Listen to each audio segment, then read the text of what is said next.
Daily Horoscope, May 16, 2025, para kay Pisces.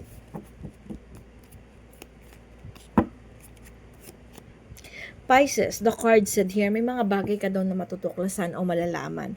Or sabihin natin, may mga bagay na mapagdidesisyonan ka na magagawa ng solusyon. Sabi dito, magagawa mo ng pamamaraan, gagawa ka ng way. Sabi dito, matalinong pagsisimula ito. Sabi dito sa cards, matatapos daw yung pakiramdam na parang ikaw yung laging gumagawa ng yung parang ikaw laging naghahabol, parang ikaw yung masusolusyonan kasi yung problema na kinakaharap mo ngayon, Pisces, no?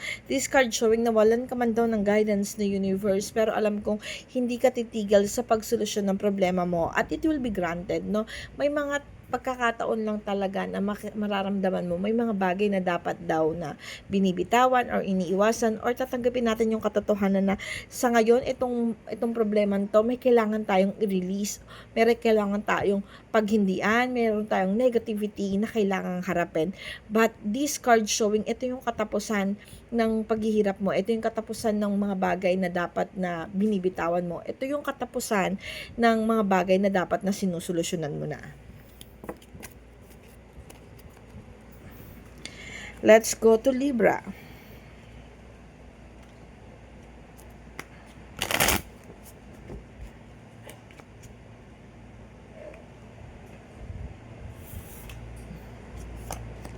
Libra, the card said here, okay, pagkilos o paggawa. This card showing, kung may mga bagay ka daw na gustong gawin, may mga bagay ka daw na gustong puntahan, sabi dito sa cards, yung pag-iwas o paglayo mo daw, Libra, yun daw yung tamang solusyon doon. Nakikita ko dito, kung ikaw, you are Libra na in trouble, kumbaga hindi sumasang-ayon sa iyo ang tadhana sa ngayon, this time, you need to, parang evacuate or it's time for you to have transition. Gumawa daw ng pamamaraan kung lalo na kung alam mo na ka-stagnant ka sa isang sitwasyon at yung sitwasyon na yun ay hindi makakabuti sa'yo. This time you need to make pag-iwas like or transformations or like something na pag-iwas. Ito na yung tamang panahon para sa'yo or tamang pagdidesisyon para doon. Let's go to Aries. Aries, the card said here, nawawalan daw ng pagbibigayan, nagkakaroon ng mga conflict kasi you feel something na hindi nagagawa yung mga bagay na kagustuhan mo kahit pilit mong ginagawa ng pamamaraan.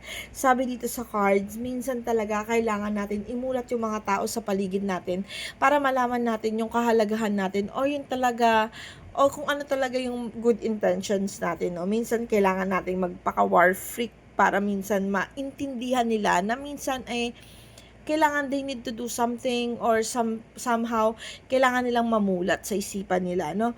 This card showing kasi pagkilos at paggalaw, no? Kailangan mo daw, you need to do some actions, kailangan mo daw gisingin yung mga tao sa paligid mo na lagi na lang na nakadepende sa isang Aries sa'yo.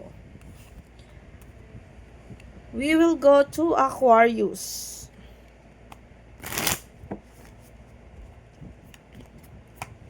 Aquarius, the card said here, yung mga maling pagkilos at paggalaw, sabi dito, yung mga bagay na kinaguguluhan ng iyong isipan, lalo na pagdating sa finances.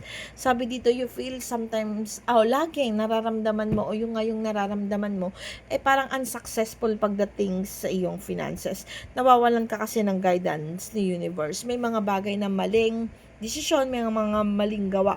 But still, hindi pa daw huli ang lahat. You're still guided daw ni universe. Meron ka pang time para mag-change. Kaya do something right now para mabago yung mga bagay na napagdesisyonan mong alam mo din sa sarili mo na nagkamali ka. Punta tayo kay Taurus.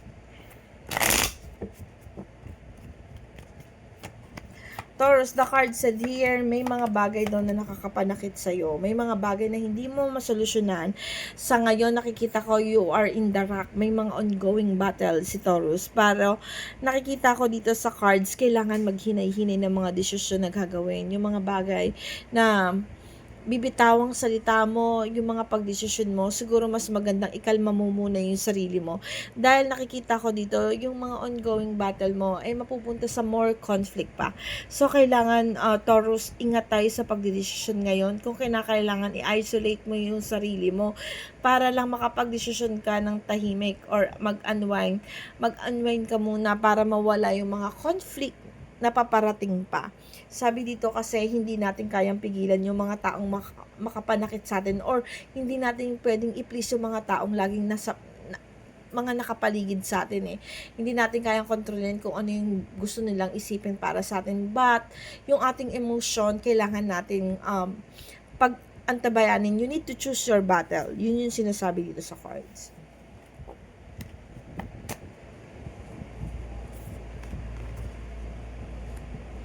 Let's go to Capricorn.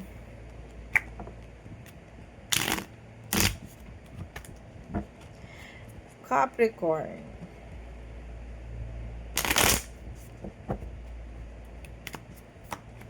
Capricorn, the card said here, okay, pagkilos o paggalaw regarding sa finances. Nakikita ko dito, nawawalan man ng connection sa ibang tao or hindi ka man nakaka-join dun sa mga celebration na kinakaharap ng iyong family or kumbaga hindi ka nagiging in ngayon sa mga labasan or happenings.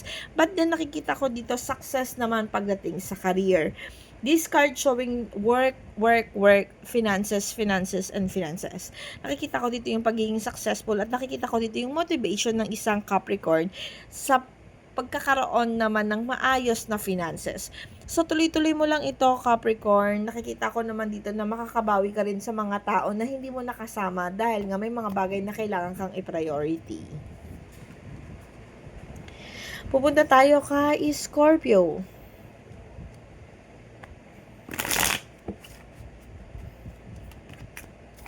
Scorpio, the card said here, okay, nakikita ko dito sa cards yung Wheel of Fortune. Ibig sabihin, nandito ka sa moment ng buhay mo na gusto mong i-align yung sarili mo regarding sa iyong luck, regarding sa iyong future, regarding sa iyong career.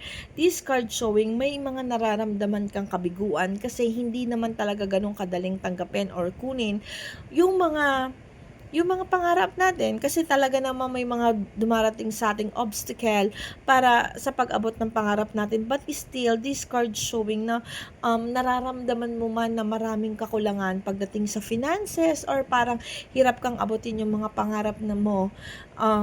This card showing kasi na wag kang mag-alala kasi may mga paparating na good thing naman din sa'yo, no? Wag kang mag-alala yung mga pagsisikap mo o yung mga bagay na pinaghihirapan mo, yung pagtitiis mo, it will be pay off. Basta tuloy-tuloy lang, wag kang panghinaan ng loob, wag kang mawalan ng pag-asa, at just be careful sa mga taong pagkakatiwalaan mo. Be careful sa mga taong nakasurround sa'yo, Scorpio. Kasi this moment of your life, nandito yung struggle na parang pakiramdam mo, yung panahon hindi naaayon sa'yo, may mga taong nag-a-against sa'yo, but still kailangan mo yung strength, yung katatagan at ipagpatuloy kung ano yung alam mong tama, Scorpio. Tuloy-tuloy lang, things will gonna be okay, matatapos din. Pupunta tayo kay Sagittarius.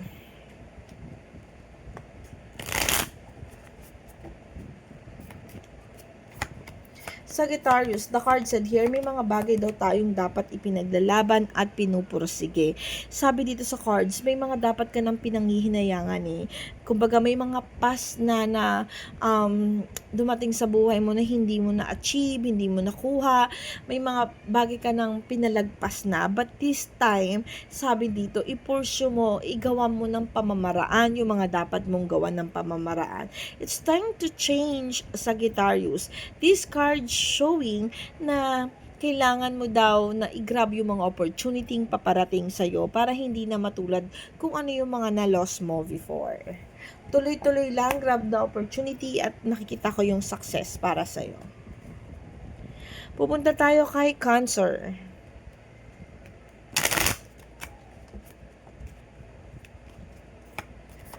Cancer, the card said here, confused, naguguluhan si Cancer. But then this card showing na yung pagbibigayan at pag-uunawaan, yung pang-uunawa mo sa ibang taong nakapaligid sa'yo at yung determinasyon mo na matapos yung mga conflict or yung mga problema na kinakaharap mo ay magagranted daw.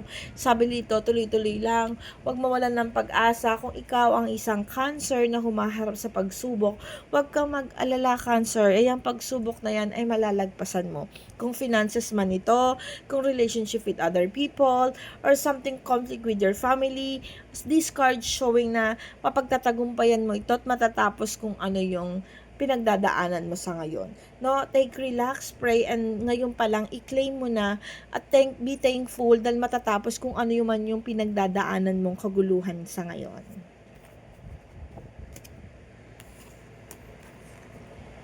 Pupunta tayo kay Virgo.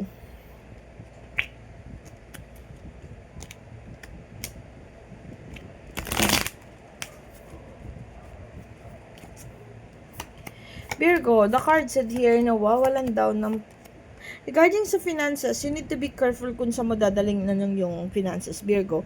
Sabi dito, may mga bagay ka daw na inaasam pero nga nagkakaroon ng problema, nagkakaroon ng conflict, may mga delay. But this card showing na may mga still guidance ka pa naman daw ni universe. May mga bagay lang talaga na kailangan pang tapusin or isakatuparan para makuha mo yung mga bagay na gusto mo. Sabi dito sa cards, justice. So, ibig sabihin, do actions, gumawa ng pamamaraan regarding sa mga bagay na hinahangad para masolusyonan. Or kung ikaw ay isang Virgo na may mga inaantay ka pero still pending, take follow up, gawa ng pamamaraan, double check mo kung ano yung dapat mong ayusin para mag-grant sa'yo yung success or justice na kailangan mo. Sabi dito kasi, nasa sayo yung pag-usad ng mga bagay-bagay sa araw na ito.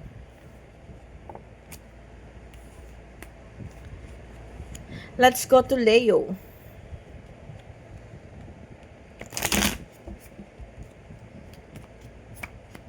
Leo, the card said here, injustice naman ito. Leo, sabi dito sa cards, may mga moment daw na may tampuhan, hindi naging masaya, na wala ng pagkakaunawaan. Sabi dito, may distractions regarding sa communication with other people. Pero wag kang mag-alala. Sabi dito sa cards, magkakaroon pa rin naman daw ng pakikipagkasundo.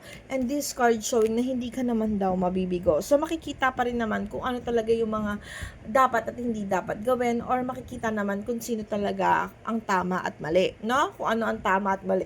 So wag mag-worry. This card showing masusolusyonan kung ano yung problema ang kinakaharap mo.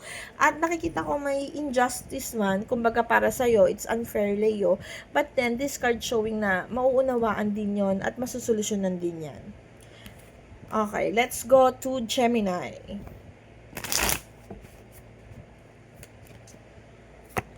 Gemini, the card said here, tuloy-tuloy lang daw. Kumbaga, yung one mindset lang, wag masyadong mag-isip ng marami or wag maguluhan. Sabi dito, tuloy-tuloy ang pagkilos at paggalaw. You is still guided ni universe. Alam mo daw kung ano yung mga step na gagawin mo sa pagpapaunlad sa iyong sarili. This card showing to continue your career. Alam ko na may mga paparating na blessing sa'yo at alam kong i-grab mo yung mga opportunity ngayon. At alam kong kaya mong i-manage. Kung ikaw ang isang Gemini, you want to transfer work, sabi dito, i-go mo kasi magiging maganda. Kung may alam ka pang mas makaka-boost ng iyong confident or makaka-boost ng iyong pagdating sa career, alam mo kung ano yung gagawin mo, alam mo by step. So do it, Gemini. Huwag kang mag-hesitant or huwag kang mag-alinlangan sa mga bagay-bagay na dapat mong isakatuparan kasi magbubunga naman ito ng maganda. The card said here, the blessing will come basta gumawa ka lang ng actions, no? At determinasyon. Huwag malito, huwag maguluhan. Dapat nakasa isang focus, yung step by step. Yun yung gawin mo, Gemini, para ikaunlad daw. Sabi dito sa card, still guided ka ng universe. So, tuloy-tuloy lang, Gemini, no? At ito po ang aking daily guidance. Paalala po, ito ay gabay lamang sa araw-araw.